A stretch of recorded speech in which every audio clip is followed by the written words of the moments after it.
Hello everyone, I'm here today to do a review of Tyrant Memory by Horacio Castellanos Moya. And this book is one that I read for Invisible Cities for El Salvador. So this book is set in the 1940s when in El Salvador there was a dictator that was normally referred as the warlock, and he was a Nazi sympathizer and an autocrat, as most dictators are.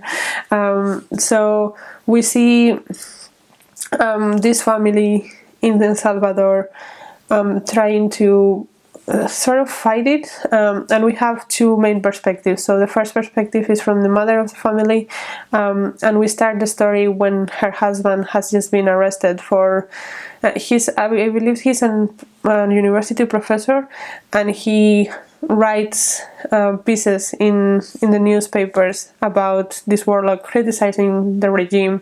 So he's in and out of prison fairly often, but he's never there for too long. But this time it seems more serious.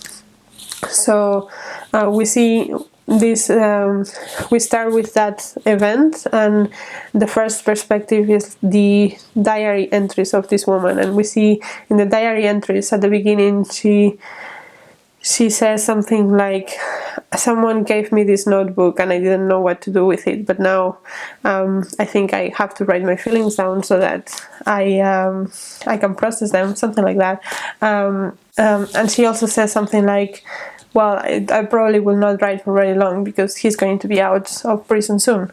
But that's not the case. So we see all her entries when he's in prison and how her emotions go from being a little bit worried to being quite worried, and then feeling like she has to do something, also referring to events of El Salvador. And then the other perspective is from the son of the family. So that part is written in dialogue mostly, and this boy, he at the beginning he's described as a little bit lost, like he's not doing anything with his life, that kind of feeling. But then he decides to be part of this coup that tries to remove the warlock from power, and so when the coup fails, he has to run away. And we see all the parts of this dialogue are about him running away and the experiences of running away. And yeah, as I, maybe this is spoilers, but in the history of El Salvador, so this warlock had this failed coup for him to get out of power, but when they fail, he was very harsh with the people around him, and at some point the population, which most of the population didn't want him, decided to go on strike for him to go out of power, and that's what ultimately took him out of power.